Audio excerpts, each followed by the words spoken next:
Gold, trusted gold buyers. మీరు తాకట్టు పెట్టిన బంగారాన్ని విడిపించి ఈ రోజు ఉన్న మార్కెట్ ధరకు కొనబడను.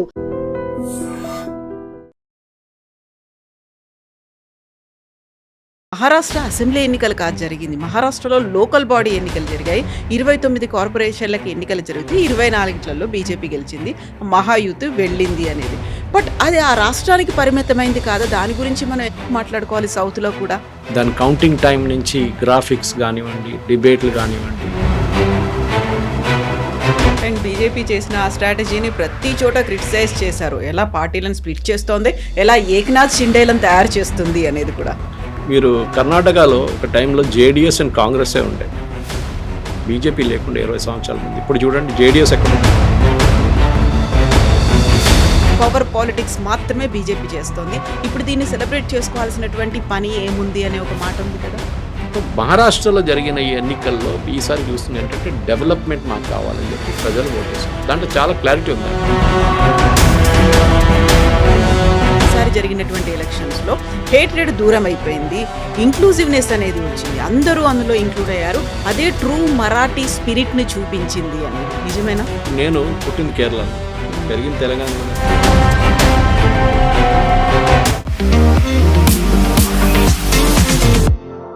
నమస్తే, నేను Kavitha. Welcome to I dream news and నిజాలు. మహారాష్ట్ర లోకల్ బాడీ ఎన్నికల్లో ఠాక్రే కుటుంబ సభ్యులు ఏకమైనప్పటికీ ఓటమి మాత్రం తప్పలేదు. దాదాపుగా 30 ఏళ్ల తర్వాత బృహన్ ముంబై కార్పొరేషన్ని బీజేపీ గెలుచుకుంది. At the same time MIM కూడా తనకున్నటువంటి పట్టుని, మంచి ఫలితాల్ని ఎంఐఎం అక్కడ సాధించింది. యాక్చువల్గా మహారాష్ట్ర లోకల్ బాడీ ఎన్నికల గురించి మనం ఎందుకు మాట్లాడుకోవాలి? మనతో పాటుగా ఉన్నారు సీనియర్ జర్నలిస్ట్ సురేష్ కొచ్చాతిల్ గారు. సార్ నమస్తే. సో మహారాష్ట్ర అసెంబ్లీ ఎన్నికలు కాదు జరిగింది. మహారాష్ట్రలో లోకల్ బాడీ ఎన్నికలు జరిగాయి. 29 కార్పొరేషన్లకి ఎన్నికలు జరిగితే 24లలో బీజేపీ గెలిచింది. మహాయూత్ వెళ్ళింది అనేది. బట్ అది ఆ రాష్ట్రానికి పరిమితమైంది కాదు. దాని గురించి మనం ఎందుకు మాట్లాడుకోవాలి? సౌత్లో కూడా మీరు చూసుంటారు, నిన్న ప్రతి నేషనల్ ఛానల్లో నిన్న పొద్దున్న నుంచి ఏదో ఒక అసెంబ్లీ నాకు అనిపించిన ఒకసారి లోక్సభ ఎలక్షన్ లాగానే దాని కౌంటింగ్ టైం నుంచి గ్రాఫిక్స్ కానివ్వండి, డిబేట్లు కానివ్వండి, ప్రతి నేషనల్ ఛానల్ హిందీ కానివ్వండి, ఇంగ్లీష్ కానివ్వండి, వీళ్ళందరూ మహారాష్ట్ర అర్బన్ ఎలక్షన్ అంటే మున్సిపల్ కార్పొరేషన్ ఎలక్షన్స్లో కవరేజ్ నన్ను చేశారు. 29 కార్పొరేషన్ మీరు చెప్పినట్లు దాంట్లోకి ఎన్నికలు జరిగింది. దాంట్లో అన్నిటికంటే prestigious Brihanmumbai municipal corporation. Brihanmumbai municipal corporation ఎందుకు ఇంత ప్రెస్టీజ్ అంటే, ఒకటి వాళ్ళ బడ్జెట్ 73,000 కోట్ల దాకా ఉంది. ఈ సంవత్సరం బహుశా దాన్ని కూడా ఎక్కువ కావచ్చు. ఎందుకంటే వాళ్ళ దగ్గర ఇప్పుడు దాకా ఎలక్టెడ్ కార్పొరేటర్స్ లేదని చెప్పి సెంట్రల్ గవర్నమెంట్ కొంచెం ఫండ్స్ ఆపి పెడతారు ఎప్పుడైనా. ఇక్కడ కూడా అదే జరిగింది. పంచాయత్లో సర్పంచులు లేరు, అది లేరు అని చెప్పేసి చాలా మటుకు ఫండ్స్ ఆపి పెట్టారు. ఇప్పుడు జరగబోతుంది అక్కడ ఒక కొత్త మార్పు తీసుకొస్తున్నా అని చెప్పి బీజేపీ దేవేంద్ర ఫడ్నవీస్ గారు నిన్న ఒక మీటింగ్లో దీని గురించి మాట్లాడారు. మనందరూ చెప్తున్నాం ఈ శివసేన అంటే ఆల్మోస్ట్ ఒక 35 సంవత్సరాల దాకా వాళ్ళ పట్టు ఉండే దీని మీద. దాంట్లో లాస్ట్ 20 సంవత్సరాల్లో బీజేపీ వాళ్ళ తోడున్నారు. కానీ బిర్హన్ ముంబై మున్సిపల్ కార్పొరేషన్ బీజేపీకి ఎప్పుడు ఒక ప్రెస్టీజ్ ఇష్యూగా మిగిలిపోయింది. సో దానికి స్టెప్ బై స్టెప్ వీళ్ళు ఒక స్ట్రాటజీ అడాప్ట్ చేశారు బీజేపీ. అఖిలేష్ యాదవ్ గారు చెప్పినట్ల బీజేపీని ఓడించాలంటే బీజేపీ లాగా పనిచేయండి అని చెప్పేసి నేను ఒక స్టేట్మెంట్ ఇచ్చారు ఆయన. ఇప్పుడు ఏం చేశారంటే, ఫస్ట్ వాళ్ళకి అర్థమైపోయింది ఆన్ దేర్ ఓన్ వాళ్ళు ఎలక్షన్ గెలవలేరు. మీరు మర్చిపోండి, లోకల్ బాడీ ఏదైనా పక్కన పెడితే కూడా మహారాష్ట్రలో ఏ ఎలక్షన్ గెలవాలంటే అక్కడున్న శివసేన పార్టీని ఫస్ట్ బ్రేక్ చేయాల్సి వస్తుంది. ఎందుకంటే లాస్ట్ 50 సంవత్సరాల దాకా ముందు ఇండిపెండెన్స్ నుంచి మీరు తీసుకుంటే ఆల్మోస్ట్ టిల్ 2014 దానికన్నా ముందు కూడా పెట్టుకోవచ్చు, 1995 దాకా కాంగ్రెస్ పట్టుండే. అక్కడ వసుంధరా పాటిల్, విలాసరావు దేశ్ముఖ్, శివరాజ్ పాటిల్, వైబీ చవాన్, ఏఆర్ అంతులే, ఇట్లాంటి పెద్ద పెద్ద tall leaders. Congress complete Maharashtra అంటే కాంగ్రెస్ చేతిలో. అదే టైంలో బాలాసాహెబ్ ఠాక్రే ఆయన శివసేనని తీసుకొచ్చారు. ఆయన ఐడెంటిటీ ఆఫ్ మరాఠీ పాలిటిక్స్ తీసుకొచ్చారు. దాని తర్వాత ఒక 10 సంవత్సరాల తర్వాత ఆయన కూడా హిందుత్వ వైపు వెళ్ళిపోయారు అండ్ టోటలీ ప్రో హిందుత్వ అయిపోయారు. మోదీ గారి కన్నా కట్టర్ హిందూ అయిపోయారు. ఈ టైంలో బీజేపీకి ఒక స్ట్రాటజీ ఏమైతే అర్థమైందంటే, అది బేసిక్లీ అద్వానీ టైం నుంచి మురళీ మనోహర్ జోషి గారి టైం నుంచి మారి మోదీ గారి టైంకి వచ్చినప్పుడు బీజేపీకి ఒక స్ట్రాటజీ అర్థమై, మహారాష్ట్ర ఒకరోజు పరిపాలించాలంటే శివసేన అనే పార్టీని బ్రేక్ చేయాలి ఒకటి. రెండవది కాంగ్రెస్ అనే పార్టీని అక్కడ లేకుండా చేయాలి. అక్కడ ఇది ఎట్లా చేశారంటే, ఒకటి షిండేని స్ప్లిట్ చేశారు, మనకు తెలిసిందే ఈ స్టోరీ. దానికన్నా ముందు అజిత్ పవార్తో ట్రై చేశారు, మీకు గుర్తుంటుంది. ఒక వారం కూడా ఉండేది, ఆ గవర్నమెంట్ పడిపోయింది. అది దాంట్లో దేవేందర్ ఫడ్నవీస్ గారికి పెద్ద ఒక బ్లాక్ మార్క్ నేషనల్ లెవెల్లో పడ్డది ఆయన మీద. ఎందుకంటే బీజేపీ ఎప్పుడు చేయని పని అది ఆ రోజు చేశారు, చేయకూడదు యాక్చువల్లీ, చాలా తప్పు చేశారు. గోవాలో ఒకసారి చేశారు, కానీ that was a different ball game altogether. ఇప్పుడు ఈ జరిగిన దాంట్లో మీరు చూస్తున్నారు, బృహన్ ముంబై కార్పొరేషన్లో కూడా ముంబైలో ఉన్న ప్రజలు, చుట్టుపక్కల ఉన్న మిగతా కార్పొరేషన్లు కూడా, పన్వేల్, మీరా భాయండర్, నవీ ముంబై, థానే, ఈ అన్ని ప్లేసెస్లో except Thane where originally Shinde గారు కాన్స్టిట్యూన్సీ, అది ఆయన పట్టు, అక్కడ మిగతా మూడిట్లో కూడా బీజేపీ గెలిచారు. అది కాకుండా Pune, which is a Sharad Pawar, Ajit Pawar ఏం చెప్తారు, వాళ్ళు లేకుండా అక్కడ ఏం చేయలేరు మీరు. Pimpri Chinchwad and Pune. Pimpri Chinchwad is industrial area పూణేది, అండ్ పూణే మున్సిపల్ కార్పొరేషన్. ఇది రెండు కూడా బీజేపీ గెలిచారు. నాట్ ఈవెన్ షిండే కూడా లేరు అక్కడ, బీజేపీ గెలిచారు అనమాట. సో బీజేపీ ఏం చేశారంటే, ఒక స్టెప్ బై స్టెప్ ప్రాసెస్లో వీళ్ళు ఫస్ట్ షిండేని స్ప్లిట్ చేసి వాళ్ళ వైపు తీసుకొచ్చి ఆయన ఉప ముఖ్యమంత్రి చేసేసారు. ఫడ్నవీస్ గారు అసలు ముఖ్యమంత్రి చేశారు, ఫడ్నవీస్ గారు ఉప ముఖ్యమంత్రిగా అయిపోయారు. అది చాలా పెద్ద ఆయన ఎట్లా అగ్రీ చేశారో తెలియట్లేదు ఆ టైంలో. కానీ అంత సీనియర్ మనిషిని కూడా ఆల్మోస్ట్, ఎందుకంటే 24 సంవత్సరాలు ఆయన పాలిటిక్స్లో వచ్చింది. వాళ్ళ ఫాదర్ ఏమో ఒక ఆర్ఎస్ఎస్ ప్రచారకగా ఉండి నాగ్పూర్ నుంచి ఆయన ఒక వార్డు మెంబర్గా గెలిచిన మనిషి ఆయన. సో అంత ఆ ఫ్యామిలీకి అంత పెద్ద లాయల్టీ ఉంది ఆర్ఎస్ఎస్తో. కానీ ఈయన అంత ఆర్ఎస్ఎస్ మనిషి కాదు, కానీ హీ వాజ్ స్టిల్ శాఖా పర్సన్. అండ్ బీజేపీ చేసిన ఆ స్ట్రాటజీని ప్రతి చోట క్రిటిసైజ్ చేశారు. ఎలా పార్టీలను స్ప్లిట్ చేస్తోంది, ఎలా ఏక్నాథ్ షిండేలను తయారు చేస్తుంది అనేది కూడా. మీరు కర్ణాటకలో ఒక టైంలో జేడిఎస్ అండ్ కాంగ్రెస్సే ఉండే, బీజేపీ లేకుండా 20 సంవత్సరాల ముందు. ఇప్పుడు చూడండి జేడిఎస్ ఎక్కడున్నారు. ఇప్పుడు ఒక మండ్యా పార్టీ నుంచి నాన్ మండ్యా పార్టీ అయిపోయారు. ఇప్పుడు కుమారస్వామిని యూనియన్ గవర్నమెంట్లో తీసుకెళ్లారు, దేవగౌడ్ని పార్లమెంట్లో కూర్చోబెట్టారు, రాజ్యసభలో, అంతే సంగతి. Today JDS is nowhere. ఇప్పుడు వాళ్ళకి తెలిసింది. ఇప్పుడేమంటున్నారు, మేము ఒంటరిగా పోటీ చేస్తాం అది ఇది అంటున్నారు. కానీ వాళ్ళకి తెలుసు వాళ్ళ టైం అయిపోయింది. ఇదే స్ట్రాటజీ వాళ్ళు చాలా స్టేట్స్లో అడాప్ట్ చేశారు. సో మెయిన్లీ మహారాష్ట్ర చూసుకుందాం, ఎందుకంటే ఇప్పుడు అదే కదా హాట్ టాపిక్ నడుస్తుంది. మిగతా ఏం చేశారంటే, కాంగ్రెస్ లీడర్స్ని కూడా వీరు స్ప్లిట్ చేశారు. ఫస్ట్ ఎన్సీపీ అనేది కాంగ్రెస్ నుంచి స్ప్లిట్ అయి వచ్చిన party, Nationalist Congress party, Sharad Pawar. దాంట్లో ముగ్గురు పవర్ సెంటర్స్ ఉండే, ఒక శరద్ పవార్ గారు, అజిత్ పవార్ అండ్ సుప్రియా సులే, వీళ్ళు కజిన్స్ ఇద్దరు. ఈ శరద్ పవార్ ఆల్మోస్ట్ ఆయన లైఫ్ ఫినిష్ అయ్యే స్టేజ్కి వచ్చేదాకా ఇప్పుడు ఆయన ఏమనుకున్నారంటే, నా వారసత్వం ఎవరికి వెళ్తుందని చెప్పి ఒక పెద్ద డిబేట్ నడుస్తున్నప్పుడు అజిత్ పవార్ని బీజేపీ స్ప్లిట్ చేసి అటువైపు తీసుకెళ్ళిపోయారు. అక్కడ కూడా ఒక స్ప్లిట్ జరిగింది. కాంగ్రెస్ నుంచి శివసేనకు వచ్చిన తర్వాత వచ్చిన నారాయణ రాణే అని కొంకన్ నుంచి బీజేపీ గుంజుకున్నారు. కొంకన్లో ఇప్పుడు కాంగ్రెస్ లేదు, జీరో. రీఖే పాటిల్ ఆయన్ని కూడా గుంజుకున్నారు ఒకవైపు నుంచి. ప్రతి చోట బీజేపీ అక్కడక్కడ ఉన్న స్ట్రాంగ్ లీడర్స్ని అందరినీ గుంజుకుంటున్నారు ఒక తర్వాత ఒకరు. స్ట్రాటజీ ఏంటంటే, ఒకటి కాంగ్రెస్ని ఫినిష్ చేయడానికి మొత్తం, రెండవది శివసేనాని కూడా స్ప్లిట్ చేసి వాళ్ళని ఒక రీజనల్ పార్టీగా పెట్టుకోవడం, మూడవది శరద్ పవార్ వాళ్ళ పార్టీని ఫినిష్ చేయడం. ఇది మూడిట్లో బీజేపీ ఆల్మోస్ట్ సక్సీడ్ అయ్యారని చెప్పొచ్చు. ఇప్పుడు కూడా ఉన్నారు కాంగ్రెస్ వాళ్ళు. ఎక్కడున్నారు? ముంబైలో ముస్లిం ఓట్లు తీసుకొని కాంగ్రెస్ ఉన్నారు. లాతూర్లో గెలిచిన క్రెడిట్ రాహుల్ గాంధీకి వెళ్ళదు, ఎవరికి వెళ్ళదు. That purely stays with the Deshmukh family. Vilasrao Deshmukh ఆ టైంలో ఉన్న దానికనే ఆయనకే అంత ఉంటుంది. అమిత్ దేశ్ముఖ్ ఇప్పుడు పార్టీని చూసుకుంటున్నారు, ఆయన క్రెడిట్లో వస్తుంది. కాంగ్రెస్ పార్టీకి ఏ పరిస్థితుల్లో కూడా వాళ్ళ క్రెడిట్ లేదు దీనికి. అదే టైంలో ముస్లిం ఓట్ని కాంగ్రెస్ ఓపెన్గా అక్నాలెడ్జ్ చేశారు, మాకు ముస్లిం ఓట్లు చాలు. ఇది even Uddhav Thackeray did a mistake. ఆయన కూడా తప్పు చేశారు. ఏంటి, హిందువులు గౌమూత్ర తాగుతున్నారు, హిందువులు అది చేస్తారని చెప్పాం, కానీ హిందువులు అందరు కలిసి వ్యతిరేకంగా ఓటేయడం మొదలుపెట్టారు. దాని తర్వాత వర్స్ థింగ్స్, ఆయన కజిన్ వెళ్ళి మళ్ళీ ఇదే పని చేశాడు. ఏదో ఉద్ధవ్ ఠాక్రే ఇదే చెప్పిన డైలాగ్ని అదే వైపు నుంచి రాజ్ ఠాక్రే కొట్టి హిందూ వ్యతిరేకంగా, అది కాకుండా లుంగి పొంగి రస్మలై ఇదన్నీ చెప్పి హిందువుల అక్కడున్న సౌత్ ఇండియన్స్ వ్యతిరేకంగా మాట్లాడడం మొదలుపెట్టి, ఈవెన్ నార్త్ ఇండియన్స్ కూడా. అప్పుడేమైంది, మొత్తం పార్టీ మారిపోయింది. మొత్తం అందరు కలిసి south Indians, north Indians, Gujaratis, ఈ 3 కమ్యూనిటీస్ మీరు చూస్తే నిన్న అనాలిసిస్లో కూడా హోల్సేల్గా బీజేపీకి ఓటేశారు. కాకుండా బీజేపీకి ఓటేయడం అనేది యాక్చువల్‌గా బీజేపీకి ఉండేటువంటి ఐడియాలజీని ఎప్పుడో డీవియేట్ అయిపోయింది. దాని నుంచి డైవర్ట్ అయిపోయింది. అంటే పార్టీలను చీల్చడం కాదు, గ్రూపుల్ని ఎంకరేజ్ చేస్తోంది. ఎవరైతే వాళ్ళతో ఉంటారో ఫ్యామిలీలని స్ప్లిట్ చేయడం, ఇవన్నీ చేయడం అనేది కోర్ బీజేపీ ఐడియాలజీ ఏదైతే ఉందో అదంతా ఎప్పుడో పోయింది. కేవలం పవర్ పాలిటిక్స్ మాత్రమే బీజేపీ చేస్తోంది. ఇప్పుడు దీన్ని సెలబ్రేట్ చేసుకోవాల్సినటువంటి పని ఏముంది అనే ఒక మాట ఉంది కదా! పార్టీ విత్ డిఫరెన్స్ అని చెప్పి వచ్చారు బీజేపీ ఫస్ట్. హ్మ్. కానీ వాళ్ళకు కూడా తెలిసిపోయింది కొన్ని చోట్లలో పార్టీ విత్ డిఫరెన్స్ ఉండలేరు వాళ్ళని చెప్పి. వాళ్ళు ముందుకు రావాలంటే, వాళ్ళు పెరగాలంటే డెఫినెట్గా ఇట్లాంటి పాలిటిక్స్ ఆడాలని వాళ్ళకి చాలా క్లియర్గా తెలిసిపోయింది. ఇప్పుడు మీరు జేడీయూ చూడండి బీహార్లో, అక్కడ బీజేపీకి ఎక్కువ సీట్లు వచ్చినా కానీ నితీష్ కుమార్ని ముఖ్యమంత్రిగా పెట్టుకుంటారు.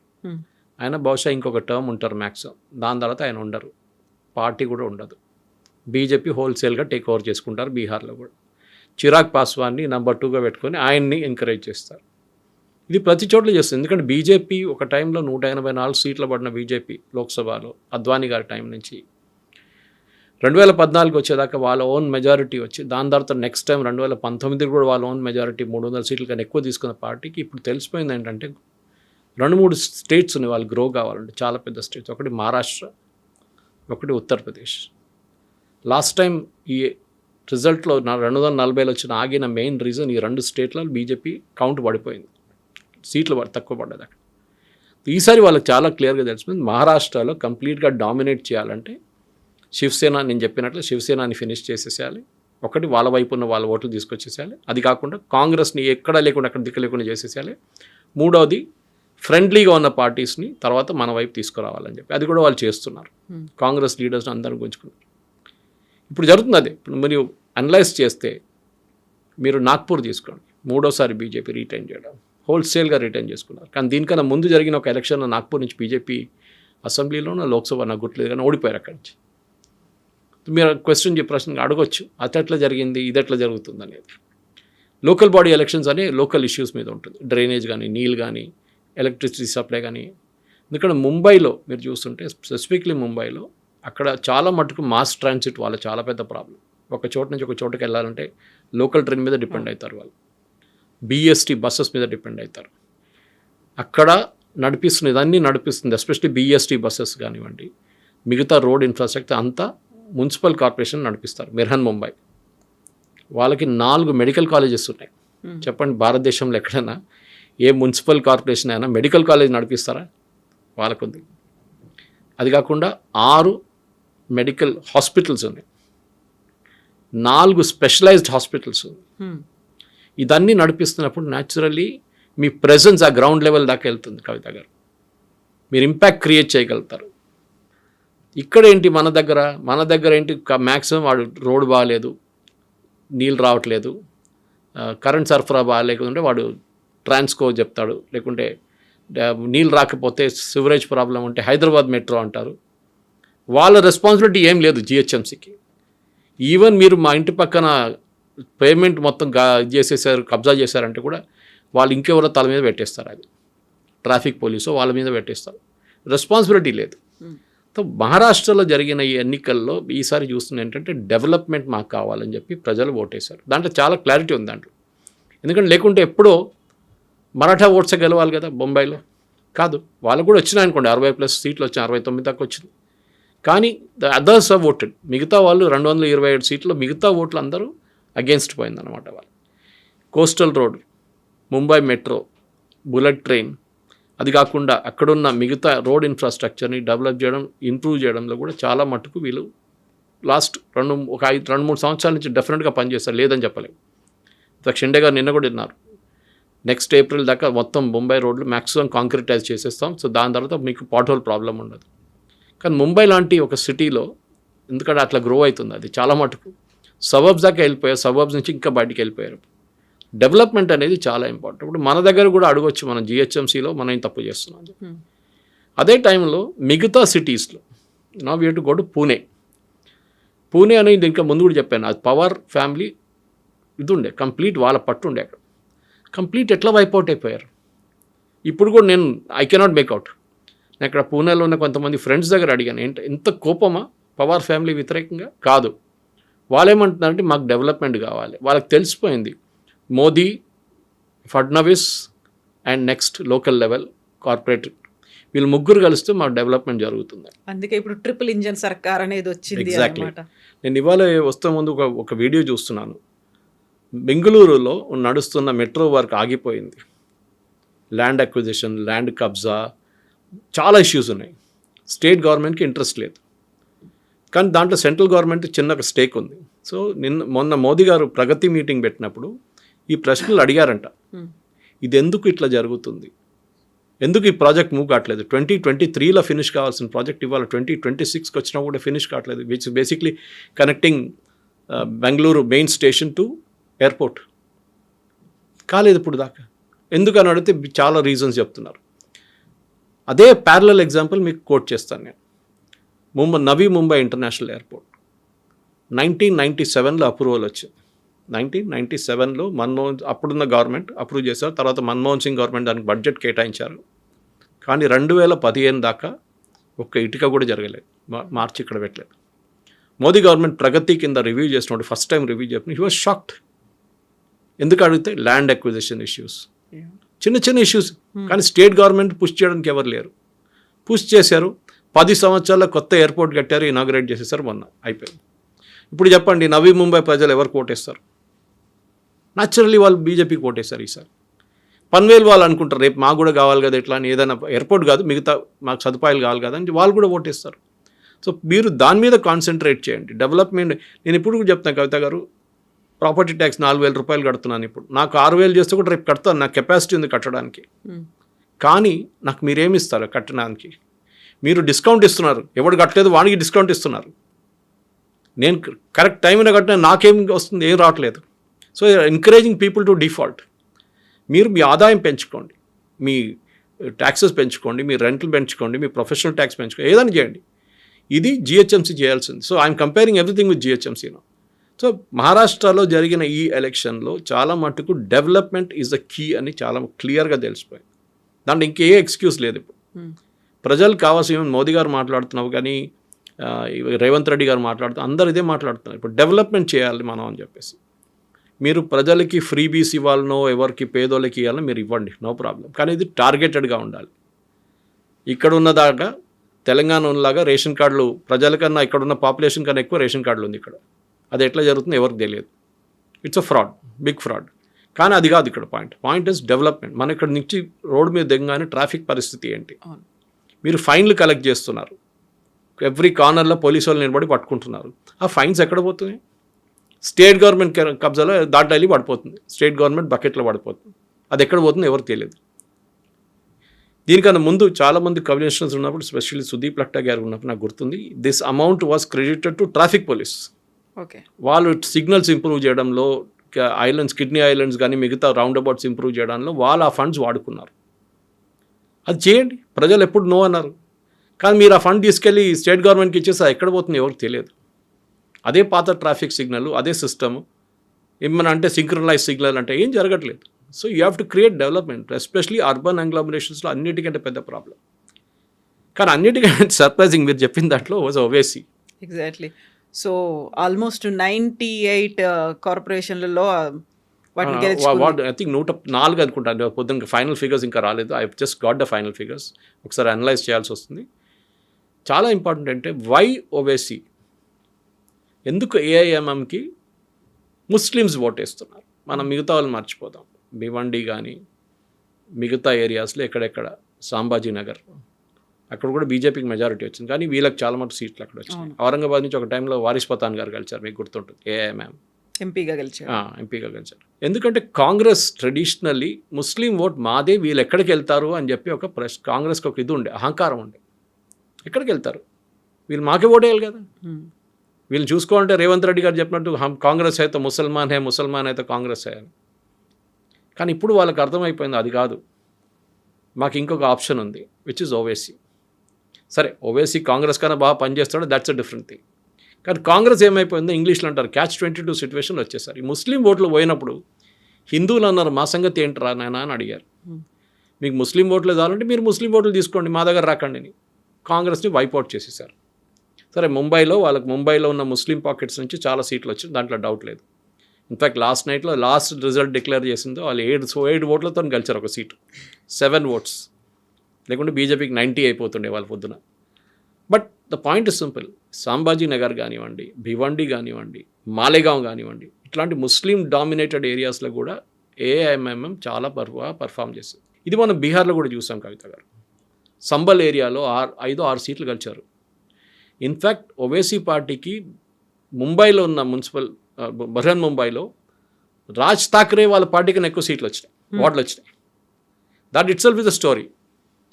సో ఇప్పుడు కాంగ్రెస్ భయపడాల్సింది బీజేపీ కాదు, ఎంఐఎంని. ఇక్కడ వాళ్ళు పొత్తు పెట్టుకొని ఇక్కడ మున్సిపల్ కార్పొరేషన్ నడిపిస్తారు, కానీ once out of Hyderabad Owaisi is a different animal all together. ఆయన బిహేవియర్ డిఫరెంట్ ఉంటుంది. ఆయన ఏమంటున్నారంటే నేను ఒక చార్మినార్ పార్టీ నుంచి ఆల్ ఇండియా పార్టీ కావాలనుకుంటున్నాను, దానికోసం నేను ఏమైనా చేస్తాను. బీహార్లో చూడండి, బీహార్లో ఎలక్షన్ రిజల్ట్ వచ్చిన తర్వాత ఫస్ట్ స్టేట్మెంట్ ఏమి ఇచ్చారంటే 5-6 సీట్లు గెలిచారు వాళ్ళు అక్కడ సంబల్ ఏరియాలో మోస్ట్లీ. నితీష్ కుమార్ గారిని నేను సపోర్ట్ చేస్తాను, ఆయన మా సంబల్ ఏరియా డెవలప్ చేస్తే నేను ఏం కావాలంటే వాళ్ళని సపోర్ట్ చేయడానికి రెడీగా అన్నారు ఓవైసీ గారు. చాలా clear. So he is talking again development from Muslim perspective. Congress ఏం మాట్లాడతారు ఇప్పుడు? వీళ్ళు టేకెన్ ఫర్ గ్రాంటెడ్ అంటారు ఇంగ్లీష్లో. మీరు ఎక్కడ పోతారు, మీరు మాకే ఓటేస్తారని చెప్పి కూర్చున్న కాంగ్రెస్ వాళ్ళు ఇప్పుడు ఎక్కడ లేని పరిస్థితికి వచ్చేసారు. వాళ్ళ ఓన్ పార్టీ వర్కర్స్ని ఇగ్నోర్ చేశారు వాళ్ళు. మేము సపరేట్గా పోటీ చేస్తాం ముంబైలో అన్నారు. ఎందుకు? రాజ్ ఠాక్రేతో చేయగలిగితే మాకు ప్రాబ్లం అవుతుంది నార్త్ ఇండియాలో. ఎందుకని నేను పొద్దున్న లేవగానే Raj Thackeray north Indians criticize చేస్తారు, సౌత్ ఇండియన్స్ క్రిటిసైజ్ చేస్తాడు, మాకు అక్కడ పడే ఓట్లు కూడా మాకు పోతుంది రేపు అని చెప్పి భయం ఉండే వీళ్ళకి. సెకండ్, కాంగ్రెస్కి అదే అఖిలేష్ యాదవ్ గారు చెప్పినట్టు ఫుల్ టైం పార్టీకి యాక్టివిటీ లేదు. వాళ్ళకి 9 to 5 పని చేస్తారు వాళ్ళు. ఫుల్ టైం పని చేయాల్సింది. అగ్రెసివ్. ఒక పాలిటిక్స్ అంటే పార్ట్ టైం జాబ్ కాదు. నిన్న బహుశా చెప్పానో లేదో గుర్తులేదు నాకు, కానీ ఉద్ధవ్ ఠాక్రే ఫడ్నవీస్ గారు 33 పబ్లిక్ మీటింగ్ అడ్రస్ చేశారు. I think I told you yesterday. Rahul Gandhi ఒక్కటి కూడా చేయలేదు, అసలు వెళ్ళలేదు అక్కడికి. ఆయన ఎక్కడో తిరుగుతున్నాడు, వియట్నామో అక్కడో కంబోడియా ఎక్కడో తిరుగుతూ ఉంటాడు. మీ పార్టీని మీరు చూసుకోవాలి కదా, మీ పార్టీ వర్కర్స్ని మోటివేట్ చేయాలి కదా. ఇప్పుడు లాతూర్ గెలిచారు. లాతూర్ గెలవంగానే నేను రాత్రి నుంచి సోషల్ మీడియాలో ఫుల్ పుకార్, రాహుల్ గాంధీ జిందాబాద్, Rahul Gandhi Latur victory is dedicated to Rahul Gandhi. Rahul Gandhi Latur వైపే వెళ్ళలేదు అసలు. It is purely Amit Deshmukh's victory. రేపు బీజేపీ అమిత్ దేశ్ముఖ్ని తీసుకుంటే మీరు ఏం చేస్తారు? సరే, బీజేపీ స్టేట్ ప్రెసిడెంట్ ఒక స్టేట్మెంట్ ఇచ్చారు విలాస్రావు దేశ్ముఖ్ గురించి. It is not in good taste, correct. దాంతో కూడా బహుశా బీజేపీకి అక్కడ కొంచెం నష్టం వచ్చింది లాతూర్లో. నాందేడ్ ఏమైందండి, పర్భణి ఏమైంది, అన్ని ప్లేసెస్లో ట్రెడిషనలీ హైదరాబాద్, కర్ణాటక అని మన ఇటువైపు చెప్తున్నట్లనే అక్కడ it was a part of Hyderabad state. So అక్కడ ఇప్పుడు కూడా కాంగ్రెస్ కొంచెం ఇన్ఫ్లుయెన్స్ ఉంది ఆ ఏరియాలో, కానీ డెవలప్ చేయలేకపోతున్నారు మీరు. అదే ఓవైసీ మళ్ళీ అక్కడ వచ్చి కూడా ఓట్లు తీసుకెళ్ళిపోతున్నారు. ఈ పరిస్థితుల్లో మహారాష్ట్రని రేపు, ఎందుకంటే ఇప్పుడైతే ఎలక్షన్లు ఏం లేవు అక్కడ, no Lok Sabha no assembly elections, కానీ రేపు రాబోయే 2029లో రాబోయే లోక్సభ ఎలక్షన్కి ఏం చేస్తారు మీరు? ఇక్కడ మళ్ళీ పాత సిస్టమ్కి వచ్చి పాత సిస్టమ్ లాగానే ఓట్లు తీసుకెళ్ళిపోతే దెన్ బీజేపీ మళ్ళీ ఈ 240 నుంచి 290, 300 దాకా కూడా వెళ్ళొచ్చు. ఎందుకంటే యూపీలో కూడా వాళ్ళకి అదే ప్రాబ్లం ఉండే. అక్కడ యోగి ఆదిత్యనాథ్ గారు కోర్స్ కరెక్షన్ చేసుకున్నారు. ఇప్పుడు అక్కడ కూడా చూడండి 2027లో అక్కడ అసెంబ్లీ ఎలక్షన్స్ ఉంది, అక్కడ అదే స్ట్రాటజీ యూజ్ చేస్తుంది. కాంగ్రెస్ అక్కడ కూడా తప్పు చేస్తున్నారు.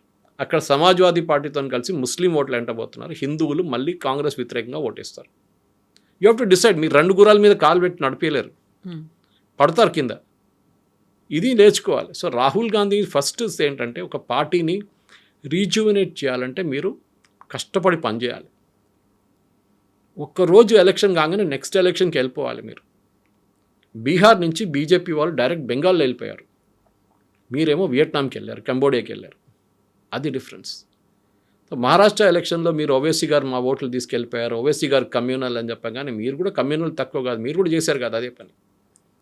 అదే టైంలో బీజేపీ కూడా కొన్ని తప్పులు చేశారు, దాంట్లో డౌట్. ఒకటే నేను చెప్పాను, లాతూర్లో వాళ్ళు చేసిన కామెంట్ చేయకూడదు, చేశారు. దాంట్లో కొంచెం వాళ్ళకి ప్రాబ్లం వచ్చింది అక్కడ.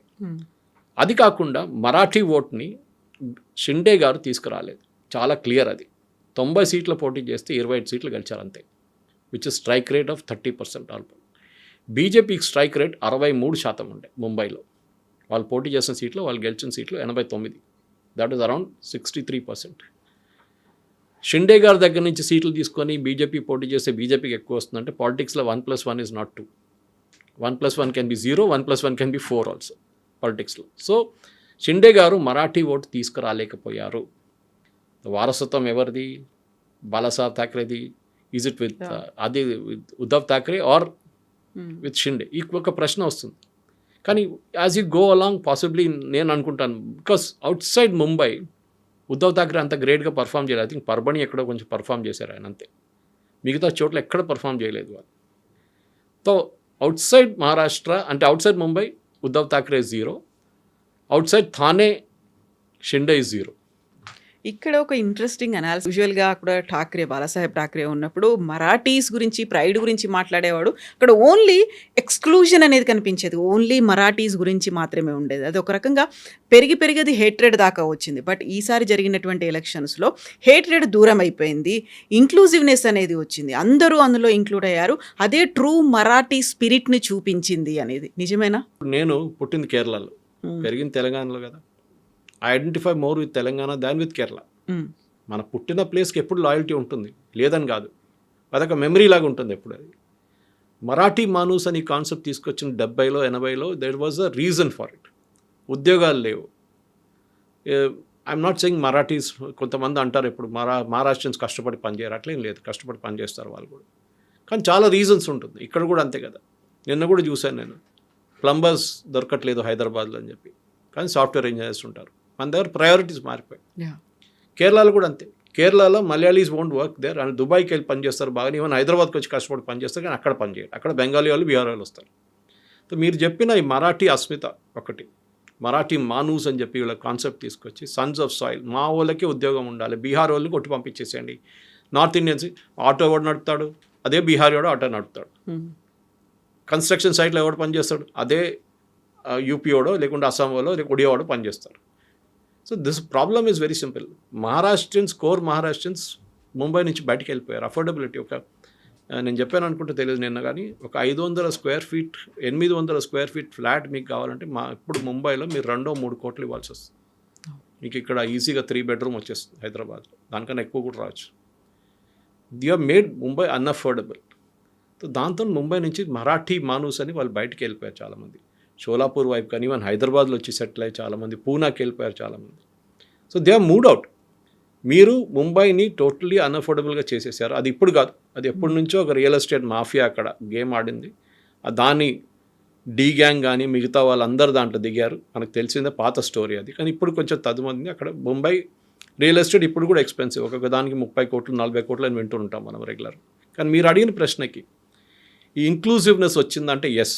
ఎందుకంటే సౌత్ ఇండియన్ ఒక మలయాళీ సెటిల్డ్ ఇన్ ముంబై, నా చాలామంది రిలేటివ్స్ ఉన్నారు, వాళ్ళు చాలా ఫ్లూయెంట్గా మరాఠీ మాట్లాడతారు, ఏ ప్రాబ్లం లేదు. వాళ్ళు బయటికి వెళ్తే ఐడెంటిఫై చేయడం కూడా డిఫికల్ట్, వీళ్ళు మరాఠీలా వీళ్ళు కేరళైట్స్ అని చెప్పేసి. కానీ అది కాదు, అక్కడున్న వాళ్ళ మీద లుంగి పొంగి అని చెప్పడము, అన్నామలై వచ్చి క్యాంపెయిన్ చేసిన ఏరియాలో ఆ క్యాండిడేట్ గెలిచారు బీజేపీ, అక్కడ మీకు తెలిసిపోతుంది యాక్సెప్టబిలిటీ ఎక్కడ ఉందనేది. ఎవరైనా రానియండి, ఇప్పుడు హైదరాబాద్లో రేపు ఎవరు వచ్చి సరే కేసీఆర్ టైంలో ఉండే ఆంధ్ర వాళ్ళని అది ఇది చెప్పారు, కానీ ఈవెన్ నౌ హైదరాబాద్లో మహారాష్ట్రియన్స్ ఎక్కువ ఉన్నారు, కన్నడిగాస్ ఉన్నారు, తమిళియన్స్ ఉన్నారు. మినీ ఇండియాగా ఉంది. Who setup keys high school? వాళ్ళే కదా. మహబూబ్ కాలేజ్ ఎవరు సెటప్ చేశారు? తమిళియన్సే కదా, ముద్రియార్. ఇదన్నీ ఉన్నాయి. Even Deccan Chronicle news paper వాళ్ళదే ఉండే. ఇది అన్నీ చూసుకుంటే అన్ని కమ్యూనిటీస్ కాంట్రిబ్యూట్ చేశారు. కాచిగూడ ఏరియా అంతా మహారాష్ట్రియన్ ఏరియా టోటల్. సో మనం ఇవాళ ఒక ఇంక్లూజివ్నెస్ చూసుకోవాలి. ఒక we are even talking of cross cultural marriages. ఒక నేషనల్ ఇంటిగ్రేషన్ అయిపోతుంది ఇప్పుడు. మన కమ్యూనిటీ కాకుండా వితిన్ ఒక నార్త్ ఇండియన్ని పెళ్లి చేసుకోవడమో లేకుంటే బెంగాలీ, మరాఠీ, ఇది నార్మల్ అయిపోయింది ఇప్పుడు అక్కడ. I'm not talking religion, with in the community it self. ఇది చాలా మటుకు డిఫరెన్స్ వచ్చింది కవిత గారు. అండ్ ముంబై లాంటి place which is even now the safest place for a women. నేను ఇప్పుడు కూడా చెప్తాను, రాత్రి 2 గంటల 3 గంటలకు ఒక అమ్మాయి ముంబైలో ఒక ప్లేస్ నుంచి ఒక ప్లేస్కి వెళ్ళొచ్చు వితౌట్ ఎనీ ప్రాబ్లం. బహుశా హైదరాబాద్లో కూడా అంత సెక్యూర్ ఉండకపోవచ్చు, మేబీ ఇట్ ఇస్ చేంజ్డ్. కానీ ఆ ఒక ఇంక్లూజివ్నెస్ తీసుకొచ్చింది డెఫినెట్గా ఫడ్నవీస్ గారు ఈ ఎక్స్ప్లాయిట్ చేస్తున్నారు, దాన్ని తప్పులేదు. అండ్ అదే అంటున్నారు, నేను I'm keeping Mumbai safe for women, metro పెట్టాను, అది కాకుండా కోస్టల్ రోడ్, ఇది అన్ని డెవలప్మెంట్ స్కీమ్స్ తీసుకొచ్చారు. దాంతో ఏమైందంటే ముంబైని కొత్త అట్రాక్టివ్, లేకుంటే ముంబై అనగానే ఆ లోకల్ ట్రైన్ ఇమేజ్ వస్తుంది మీకు, పక్కన నిలబడితే మిమ్మల్ని ఎత్తుకెళ్ళిపోతారు లోకల్ ట్రైన్ లోపలికి. ఆ ఇమేజ్ నుంచి ఒక కొత్త ఇమేజ్ వస్తుంది ముంబైకి ఇప్పుడు. సరే ఇంకా చాలా పనులు ఉన్నాయి, the lot of work to be done. ఎందుకంటే వాళ్ళ దగ్గర ఉన్న మాస్ ట్రాన్సిట్ అన్నిటికంటే పెద్ద ప్రాబ్లం. వాళ్ళ దగ్గర ఉన్న ఇప్పుడున్న రోడ్లు, that is again a big problem. Garbage disposal, 10,000 metric tons garbage every day ముంబైలో జనరేట్ అవుతుంది. దాన్ని డిస్పోజ్ చేయడం అంత ఈజీ కాదు. And Mumbai is an island, ఒకవైపు సముద్రం ఒకవైపు కొండ. So you have to kind of expand only vertically or go out of the city. కానీ ఒక కొత్త హోప్, దేవేంద్ర ఫడ్నవీస్ గారు పాలిటిక్స్ పక్కన పెట్టి డెవలప్ మీద కాన్సన్ట్రేట్ చేస్తారు. డెవలప్మెంట్ డౌట్ లేదు, డెఫినెట్లీ హీల్ డూ. దాంట్లో కవిత గారు ఒక ఐ థింక్ ఇక్కడ కూడా నేను దానికి ఒక మెచ్చుకుంటాను. చంద్రబాబు నాయుడు గారు స్టార్ట్ చేసిన ఓఆర్ఆర్ని ఎవరు ఆపలేదు. రాజశేఖర రెడ్డి వచ్చారు, రోసయ్య గారు ఉన్నారు, కిరణ్ కుమార్ రెడ్డి ఉన్నారు, కేసీఆర్ వచ్చారు, తర్వాత మళ్ళీ రేవంత్ రెడ్డి వచ్చారు. ఎవ్వరూ దాన్ని ఇక్కడ ఆపలేదు. కేటీఆర్ గారు నాకు ఇప్పుడు కూడా గుర్తుంది, లాస్ట్ ఒక 3 కిలోమీటర్లు కండల్కోయ దగ్గర ఆగిపోయినప్పుడు, 7 కిలోమీటర్లు ఆయన మాట్లాడి ఆ ల్యాండ్ ఓనర్స్తో మాట్లాడి దాన్ని కంప్లీట్ చేయించు. కేదు నాయుడు మొదలుపెట్టింది కదా పోనే అనలేదు వాళ్ళు. So that continuity of policy ఉండాలి వాళ్ళ. ఆర్ఏ మిల్ కాలనీలో షెడ్ పెట్టినప్పుడు ఎందుకు ఆదిత్య థాకరే వచ్చి ఆబ్జెక్ట్ చేసి ఆ ప్రాజెక్ట్ని ఆల్మోస్ట్ 3 సంవత్సరాలు డిలే చేశాడు ఈ ఎన్వైరన్మెంటలిస్ట్తో కలిసి. Look at the situation now. ఇప్పుడే అయిపోతుంది ఇంకా చాలా మటుకు మెట్రో, కానీ ఇంకా డిలే అవుతుంది. కానీ ఇప్పుడు almost it is catching up pace అనమాట. ఏ గవర్నమెంట్ వచ్చినా కానీ మీరు ప్రోగ్రెస్ ఆపకండి, continue with it. You may have a policy difference, no problem. అది చేయాల్సిందే. అండ్ ఐ థింక్ ఫడ్నవీస్ గారు ఆఫ్టర్ మోదీ హూ అనేది చాలా మటుకు క్లియర్ అయిపోయింది. 55 సంవత్సరాల్లో ఇంత ఇమేజ్ తీసుకొస్తే బహుశా ఇంకొక 10 సంవత్సరాల తర్వాత he can move to Delhi. I think ప్రధానమంత్రి అవుతారో లేదని కాదు, but at least heal get a promotion for sure. Okay. So next is Fadnavis అని మనం ఫిక్స్ అయిపోవచ్చు ఇంకా. బహుశా ఉండొచ్చు. బీజేపీలో కాడర్ బేస్ పార్టీ, ఎక్కడి నుంచో లేని నితిన్ నబీన్ తీసుకొచ్చి పార్టీ ప్రెసిడెంట్ చేస్తే exactly definitely anything can happen. Yes sir. Thank you so Thank you very much. much. Thank you.